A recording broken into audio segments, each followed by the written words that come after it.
Hello, myself Dr. Kailash Lolia, Assistant Professor, Department of Chemistry, SPC government college Ajmer. आज दिनांक 10 जुलाई को अपन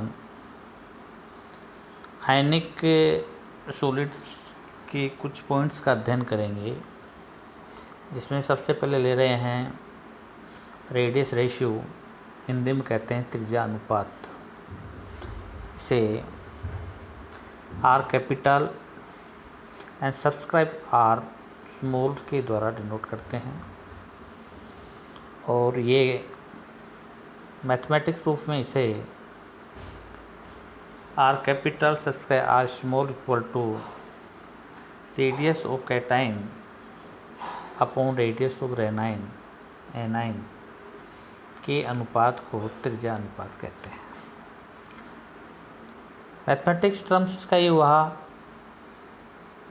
धनायन व ऋणायन की त्रिज्या के अनुपात को त्रिज्या अनुपात कहते हैं, और इसकी लैंग्वेज ये ही कि एक निश्चित त्रिज्या अनुपात पर एक विशेष समन्वय संख्या रिलेटेड होती है, और उसमें मैक्सिमम अणु के परमाणु व्यवस्थित होते हैं, उसे त्रिज्या अनुपात कहते हैं। जैसे हम बात करें, यदि कोऑर्डिनेशन संख्या 4 है तो त्रिज्या अनुपात 0.225 to 0.141 होगा, और आकृति उसकी टेट्राहाइड्रल होगी, और उसके एग्जाम्पल ZnS है, SiO है। यह फिर हम बात करें कि कोऑर्डिनेशन संख्या 6 है तो त्रिज्या अनुपात का मान 0.414 to 7.32 होगा, 0.732 होगा, और ज्योमेट्री जो है ऑक्टाहाइड्रल होगी। एग्जाम्पल इसके NaCl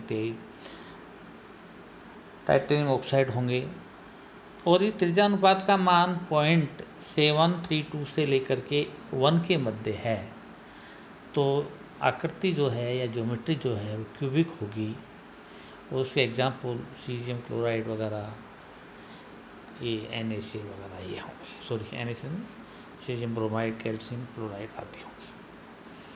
तो यहाँ बेसिक रूप से हमने देखा कि जो रेडियस रेशियो है उसका मान इज नॉट मोर देन 1, क्योंकि एक आयन में always the radius of anion is greater than radius of cation होती है, अर्थात धनायन की त्रिज्या ऋणायन से कम होती है। तो मैथमेटिक टर्म इसको डिवाइड कर रहे हैं तो इसका मान सदैव 1 से कम आएगा। अब हम विभिन्न ज्योमेट्री की रेडियस को कैलकुलेट करते हैं, तो सबसे पहले हम बात करते हैं टेट्राहाइड्रल की, जिसको कहते हैं calculation of radius ratio of tetrahedral geometry. Tetrahedral structures की याद करने के लिए हम सबसे पहले ये कहते हैं कि एक क्यूबिक बनाते हैं। जैसे हमने ये क्यूबिक बनाया, और इसके कोई दो कोने या किन्हीं भी दो कोने के ऊपर विकिरण डालते हैं, डायगोनल डालते हैं, और फिर इसको मिला देते हैं तो टेट्राहाइड्रल स्ट्रक्चर बनती है। जैसे हमने इसमें बनाया है, ये B और ये C को जोड़ दिया, A और D को जोड़ दिया, और इनको मिला दिया तो ये टेट्राहाइड्रल स्ट्रक्चर बन गई। इस टेट्राहाइड्रल स्ट्रक्चर्स में इनके भुजाओं को ज्ञात करने के लिए दो ट्रायंगल बनाते हैं। तो दो ट्रायंगल के लिए क्या करेंगे कि क्यूबिक के सेंटर में एक पॉइंट लगाएंगे, और उस पॉइंट से एक लाइन, क्यूबिक की एक लाइन को हाफ डिवाइड करेंगे। तो हाफ डिवाइड करेंगे तो ये पॉइंट हमें P पे आ गया, और P जो है वो एक पॉइंट हो गया। अब P की हम बात करें तो ये A क्यूबिक की बात करें तो A और F का हाफ हो गया। A और D से कैलकुलेट करेंगे तो इसको इस प्रकार से बताएंगे। तो इसमें दो आपके हमारे यहाँ दो ट्रायंगल हो गए। एक हो गया ए ओ पी, दूसरा हो गया ए डी एफ। ये दो ट्रायंगल हो गए। अब सबसे पहले हम ट्रायंगल ए ओ पी की बात करते हैं। ये ए ओ पी की बात की तो ए ओ पी में ए ओ इक्वल टू होता है A P plus O P. तो ट्रिग्नोमेट्री से हम इसको सोल्व कर रहे हैं। O A square equal to A F square plus O P square. O A equal to दो रेडियस हैं तो यहाँ इनका मान जो वैल्यूज होंगी R positive plus R negative होगा, और ए एफ का जो मान है वो आर नेगेटिव होगा। अब बात करते हैं कि ओ पी कैसे ज्ञात करें। ओ पी यहाँ डायरेक्टली ज्ञात नहीं है, ये अपन डिस्टेंस है, इसको डाइवर्ट किया है। तो ए और एफ का हाफ पार्ट जो है वो ओ पी के बराबर होगा।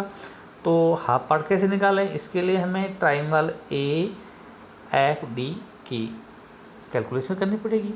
तो ए एफ डी की हम बात करते हैं तो ए एफ इक्वल टू होता है ए डी इक्वल टू होगा A F plus B F. A D और ये इसका नीचे का ये हो गया और ये हो गया, यूँ बता देंगे ए डी एफ। तो अपने पास में हो जाएगा A D equal to A F plus B F. Equation number 2 A F और ए, ठीक है, ए एफ और डी एफ दोनों बराबर हैं। तो हम ये कह देंगे A D square equal to 2 A F हो गया। तो 2 ए एफ हो गया तो हम ए डी का स्क्वायर उठाएंगे तो 2 का अंडर रूट ए एफ आ जाएगा। अब हम बात कर रहे हैं इसी के क्रम में, इसी को मैथमेटिक क्रम में एक इक्वेशन ले लिया और इसको सोल्व करते हैं। तो ओ पी का मान जो है वो ए एफ के हाफ में करेंगे तो यहाँ बेसिक रूप से ओ पी का मान आ जाएगा अंडर रूट 2 आर अपॉन 2 आ जाएगा। अब इक्वेशन नंबर 1 में हम रखेंगे R positive plus R negative equal to R plus R upon 1/2 का अंडर रूट स्क्वायर। अब जैसे इसका स्क्वायर उठाएंगे तो हमारे पास में ये इक्वेशन आ जाएगी R positive plus R negative equal to R square plus 2r।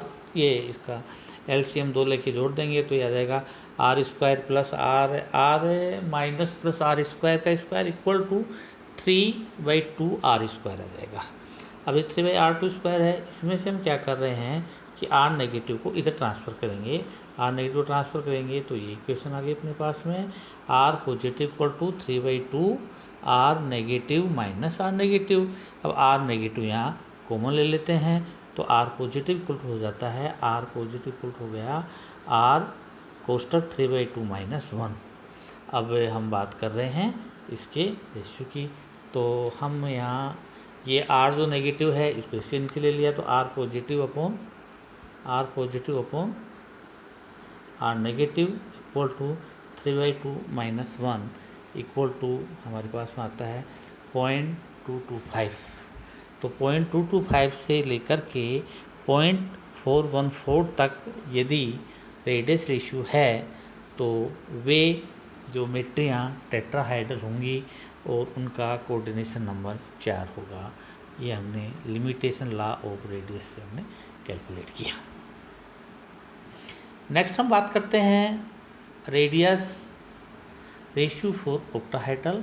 अब ऑक्टाहेड्रल में जब बात कर रहे हैं तो हमने इसको 4 सर्कल्स लिए, उनको ए बी सी डी से मिला दिया गया और इसको बाइफ्रेट करके ए और ये करके 2 ट्रायंगल बनाए गए। ट्रायंगल ए गुना A B C D, A B C बना। दूसरा ट्रायंगल हम बनाएंगे इसका ए डी सी। तो ए बी सी ट्रायंगल में ए सी इक्वल टू हो जाएगा A B square plus B C square. तो A B equal to B C है, ये A B equal to A B C है, तो ये आपको क्या 2r माइनस। अब A C square equal to क्या लिख देंगे 2 ए बी का स्क्वायर, तो 2ab का स्क्वायर रखेंगे तो हम आगे इसमें ये देखेंगे 2ab square equal to 2r A B का मान 2√r है, तो ए अपने यहाँ रख दिया। तो समीकरण ए सी तथा ए बी से निकालेंगे तो अपने पास में ये कैलकुलेशन आ जाएगी 2r positive plus 2r negative equal to √2 minus 2r minus. अब इसमें से 2r पॉजिटिव कॉमन ले लो या उसको उधर ट्रांसफ़र कर दो की बात है कि ये 2r पॉजिटिव तो यहाँ गया, इसको इधर ट्रांसफ़र कर दिया माइनस को, इसमें r कॉमन ले लिया तो अपने पास में बच जाता है √2 माइनस 1। अब r नेगेटिव जो है वो r पॉजिटिव के नीचे लेकर के इसका रेडियस रेशियो बना देते हैं और इक्वल टू हो जाता है 2 माइनस 1 इक्वल टू हो जाता है √2 माइनस 1 का मतलब हो गया 0.414 अर्थात जिसका कोऑर्डिनेशन संख्या 6 है उसके लिए क्या बोलेंगे ज्योमेट्री ऑक्टाहेड्रल होगी और रेडियस रेशियो उसका होगा 4.414। इसी प्रकार से क्यूबिक की निकालेंगे तो क्यूबिक में वही बात बता देंगे, क्यूबिक बना लिया हमने, ये क्यूबिक बना लिया, ये क्यूबिक, इसमें हमने वो इमेजिन कर लिया, ट्रायंगल कर लिया, तो डिवाइड कर देते हैं। ए एफ जो है वो 2r के बराबर है, ओ ए ओ पी एक ट्रायंगल हो गया, ए डी एफ एक ट्रायंगल हो गया, ये 2 ट्रायंगल हो गए। अब ओ ए बराबर वही A P plus O P square हो जाएगा, ओ पी का मान वही ओ पी जो है वो ए एफ का हाफ है, तो ये उसी समीकरण में डायरेक्ट वैल्यू रख रहे हैं, R positive plus R negative का whole square equal to A P plus R square minus, अब A D equal to 2f लेकर के ए पी का मान याद कर लेंगे तो ए पी का मतलब ए डी का हाफ हो जाएगा, तो हाफ इसमें कितना आएगा r 2 का √r माइनस, ये इसमें मान रख दिया तो ये अपने पास में आ गया r positive equal to 3r minus r, एक r और इसमें जोड़ लेते हैं ना, तो 3 माइनस 3 माइनस 1 का मतलब कैलकुलेशन है 0.732 उसका रेडियस है, उसकी कोऑर्डिनेशन संख्या 8 होती है और ज्योमेट्री उसकी क्यूबिक होती है। इस प्रकार से हमने जो डिस्कशन किया वो ये किया कि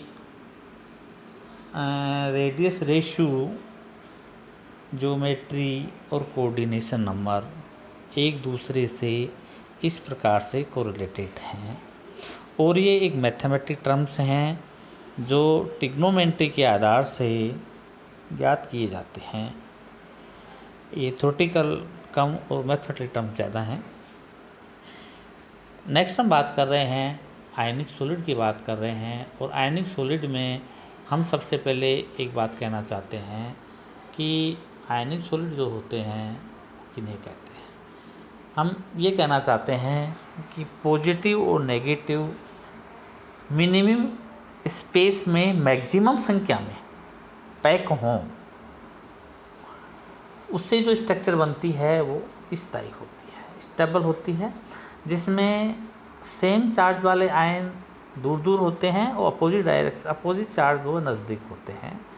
तो इस प्रकार से इन आयनों को व्यवस्था या इनकी पैकिंग के आधार पर हमने कुछ सामान्य क्रिस्टल की संरचनाएं और पैकिंग ऑफ आयन्स क्रिस्टल या आयनिक क्रिस्टल के बारे में अध्ययन करेंगे।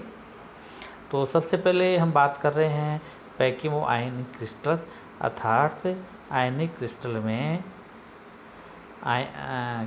में आयनों का संकुलन, पैकिंग का मतलब संकुलन हिंदी के अंदर इसको बोलते हैं। इसमें हमने वही बात बताई कि एक पॉजिटिव आयन उसकी कोऑर्डिनेशन संख्या के अनुसार नेगेटिव आयनों से घिरा रहता है। जैसे किसी NaCl की बात करें तो कोऑर्डिनेशन संख्या 6 है, तो एक Na6 नेगेटिव आयनों से घिरा रहेगा।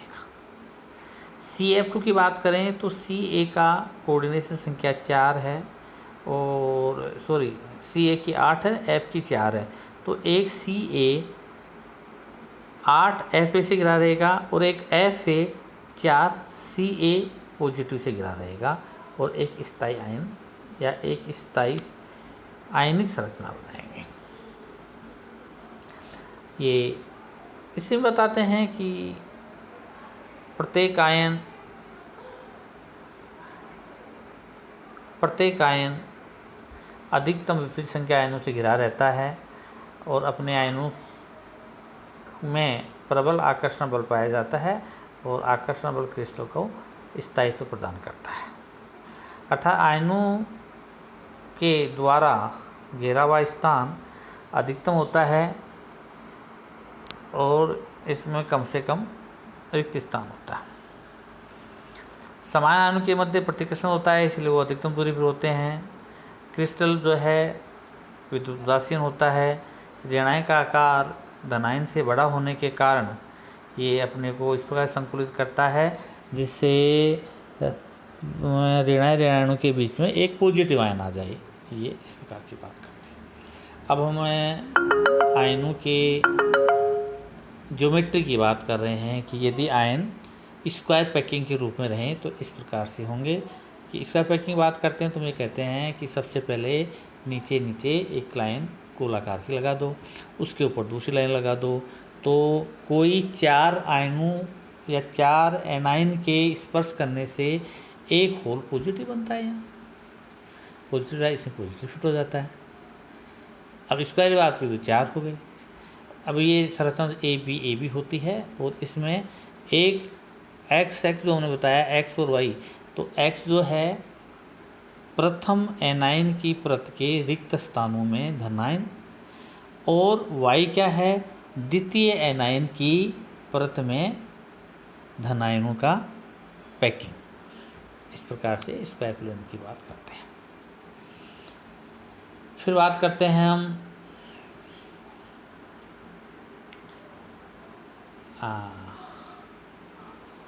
फिर हम बता रहे हैं कुछ कॉमन क्रिस्टल की बात कर रहे हैं। तो इसमें हम AB2 इस प्रकार के आयन्स लेते हैं। जो सबसे पहले AB की बात कर रहे हैं, इसका मतलब धनायन और ऋणायनों की संख्या बराबर होती है, कोऑर्डिनेशन संख्या बराबर होती है।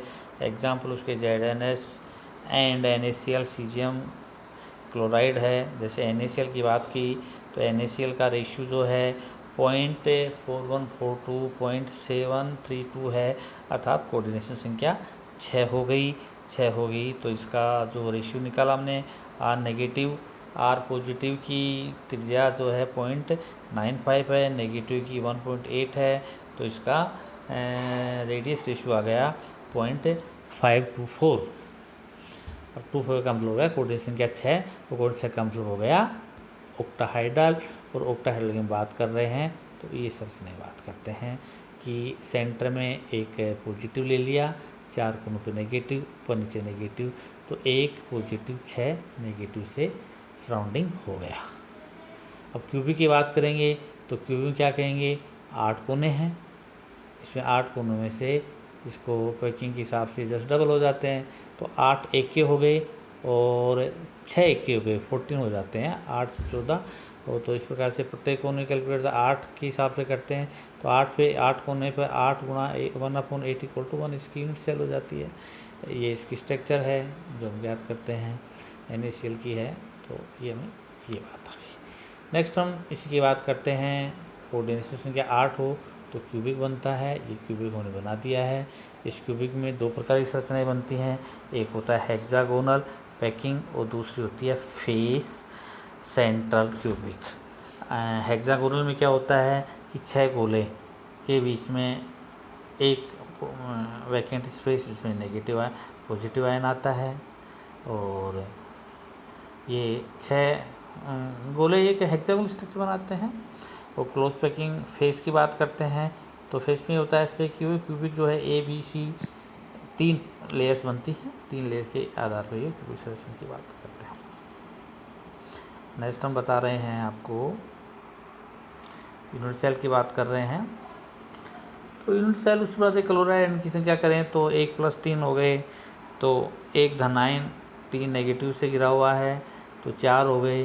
तो 4 को हम ज्ञात करेंगे तो 4 कोनों पे 16 हो गए तो 16, फिर 16 को हम डिवाइड करके और इसमें निकालेंगे तो इसका जो रेशियो आएगा वो अपने पास में आता है 6 के नेगेटिव पे 6 पॉजिटिव आता है।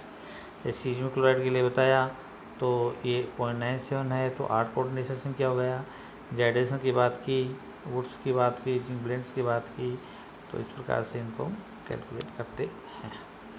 ये अपने जिंक ब्लेड की संरचना है जिसमें हमने बताया है कि नीचे हेक्सागोनल, ये नीचे हेक्सागोनल, ये उसे मिल जाते हैं, और ये AB2 अन्य प्रकार की संरचनाएँ इस प्रकार से बनाते हैं।